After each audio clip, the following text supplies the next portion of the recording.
Crypto. What is crypto? You can take notes. Cryptocurrency is a digital currency that operates without a central authority, like I said before, like a bank or government. Now, if you follow the history of money, if you understand the history of money from Forex, you understand that money has evolved with time. For people who are sitting on fence and saying that, oh, this cryptocurrency will come and go just like everyone, that you understand that money has evolved. Money started with trade by barter. That's how money started. So I give you something, let's say you give me another thing. But shortly, the world understood that there are challenges with that. So it moved. So we moved to coin. Coin became very heavy. You can't carry 1 billion naira in coin now. So we wanted something is we moved to paper money. We started using paper money. So we had IMF introduced the banking system. We have central banks of nation. We have the regulation came into money because you need to regulate money. But after a while, people found out there are challenges with that. If I have 100 million in the bank, I can't move my 100 million. I can't give to anybody I like. There are still challenges. I'm not free with my money. So cryptocurrency was designed to transfer value from peer to peer, person to person. So if I want to will my 100 million to Gerard today, central bank will not tell me to wait. And I want something across border. If Gerard lives in the US and I live in Nigeria, I do not have to go through Nigerian CBN to go to US CBN. No, I can transfer money to him just like gold. And he gets it immediately. So the idea behind cryptocurrency is to create a decentralized system. What we have with money is a centralized system where you wake up in the morning, central bank gives authority that my dollar in my DOM account should be converted to naira and given to me, and I don't have a choice. I don't have a say. Nobody questions. Nobody even find out what I think.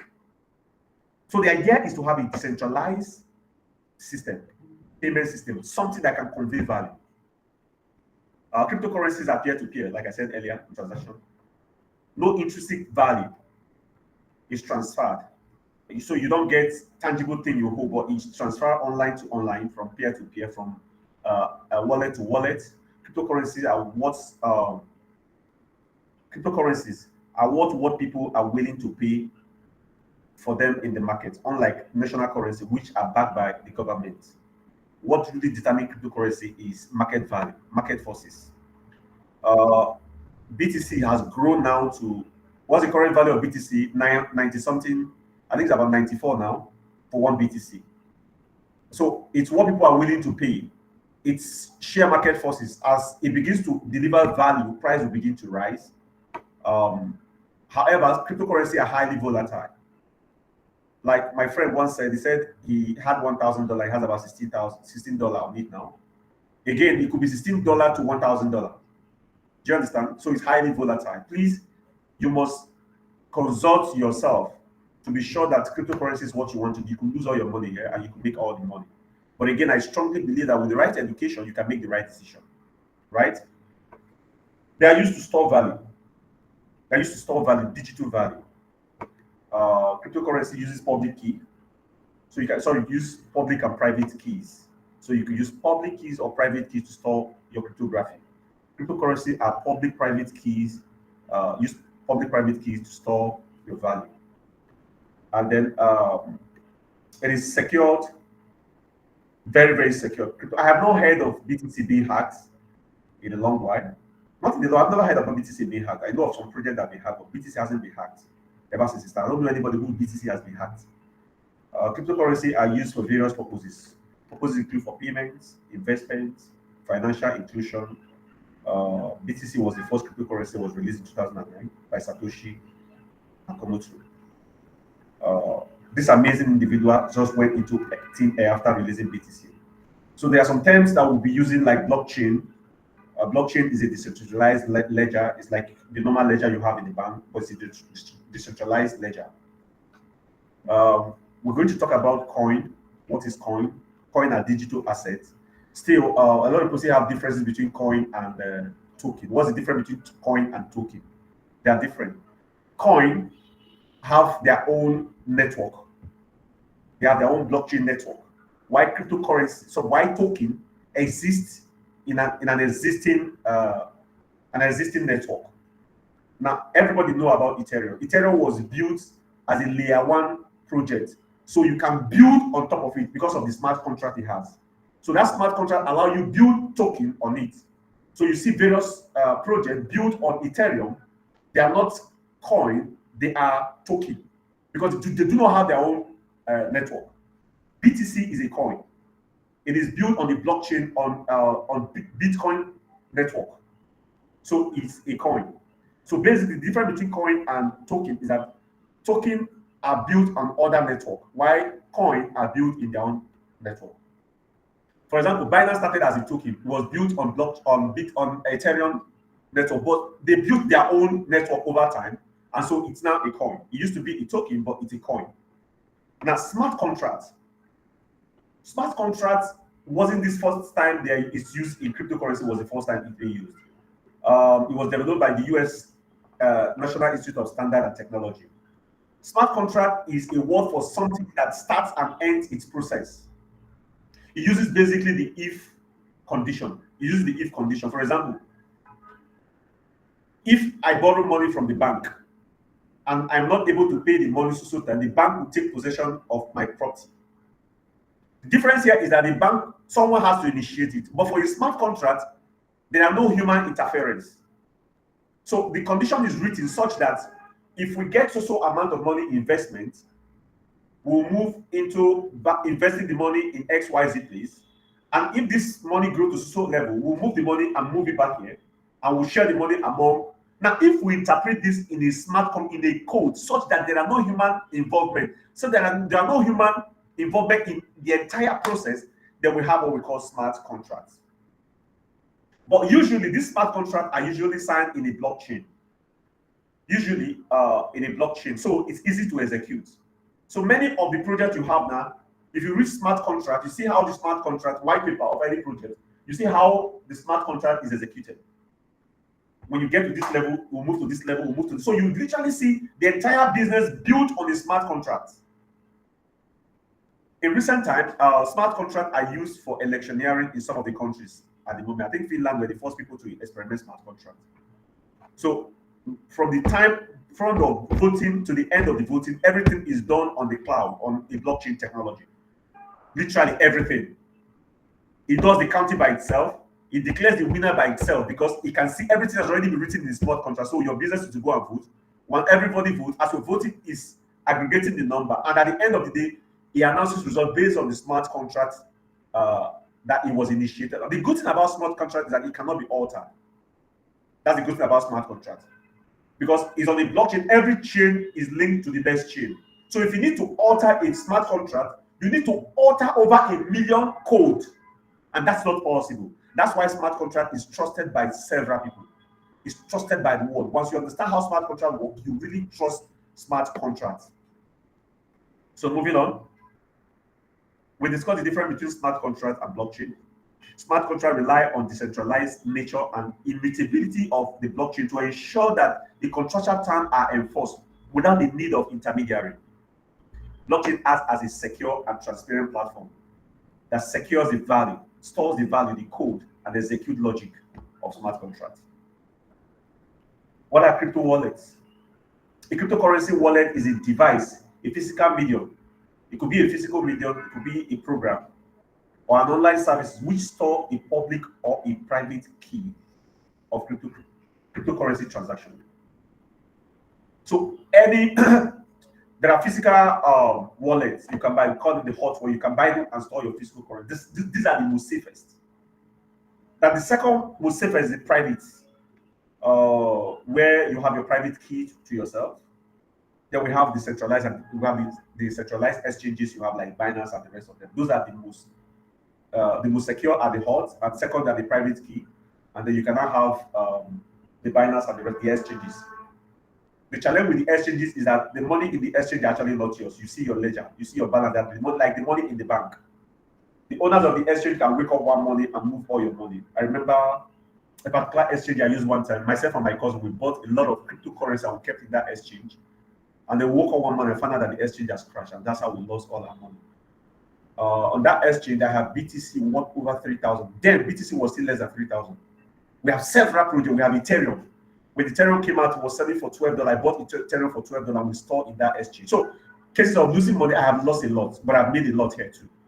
So, we lost the days of ignorance, but the more we begin to learn and understand the system, we've been able to do better, right? Okay, so moving on. What is cryptocurrency? These are things you can actually read up yourself as we begin to go on. Cryptocurrency mining. How can I mine cryptocurrency? Cryptocurrency mining is basically involved collecting unconfirmed transactions from network and assembling them in a secure server. They then expand the significance of these computational resources and structure this transaction into valid blockchains. Basically, mining is a process of minting other cryptocurrency like Bitcoin. It's a process of minting cryptocurrencies like BTC, Ethereum. You mint, you verify them on blockchains, and you have them secured, basically. What is crypto farming? Crypto farming is, these are part of investment in crypto. You know, you can decide to farm, basically just farm your coin, and then basically crypto farming is liquidity provision yielding farm, involve depositing cryptocurrency assets into a liquid pool on a decentralized exchange to facilitate crypto trading. So basically, you leave it with the exchange owner and they trade with your money. They use your money to trade. They could invest it in projects, they could invest it in anything and make profit. So those pool, they gather those pool and you farm those pool. And exchange, because you trust Binance now, you could leave your money. Binance will give you 10 or 15% per annum. And after 1 year, Binance will pay you your interest. So basically, you're farming that token. But you give this money to the exchange, they go do business with the exchange and pay you the interest. They all have their downsides. They could take that money and that money will never return back again. They will lose the money. But once they are big exchange, they will always find a way to pay you back your money. They can invest your money in other projects. They could use your money to expand their network, can create their token, create more token, build a layer, then provide a solution, and then build a layer one project for others to build on those layer one projects. So basically, these are farming. But the ultimate is reward. You're getting reward for investing your token, investing your. Now, when do you farm? Basically, sometimes I get a crypto, I buy into a good project, and instead of leave that project in my wallet or leave it in an exchange for it to grow, I'll farm it. I'll give it for maybe 39%. I'll give it maybe for 48%. There are different percentages that each exchanges will be collected, will be paying, and they will farm it for 1 year. After 1 year, if I have 1,000, I have 1,300, and by that time, the value of that exchange has risen. So the value of that token or coin has risen. So at that time, it might be $1. Maybe I bought it when it was 50 cents or when it was 10 cents. So basically, they are way in the way to return on investment. DeFi. DeFi is like your banking system. It's actually decentralized finances. That's the full meaning of DeFi. It's a blockchain-based financial services that uses smart contracts to provide financial services without the need for intermediary like banks, exchanges, or brokerage. In the crypto space, the same services that the bank render is what they do in the blockchain. The crypto space is using the DeFi. So the DeFi alone is payment solution. You're doing farming. Farming is part of DeFi activity. Then you could stake your token. It's part of DeFi processes. You stake your coin. I have 20 coins. I'm staking the coin for X, Y, Z amount of interest, and I could stake on an exchange and then they do business with my coin and pay me back. But here, the difference is that you do not need human interferences. They all executed in a smart contract, such that my earning is so percentage is so. Once it's exactly that period of time I'm staking the coin, they will release my coin. If I'm staking for 180 days, exactly on 180 days, I don't need to send mail. On 180 days, my coin is ready with the interest. Before we get into Binance, I'll show you some of the coin I staked and the returns of those coins. So all the activity going on, borrowing funds, trading cryptocurrencies, speculation of coin, lending, staking, farming, all these activities are all DeFi.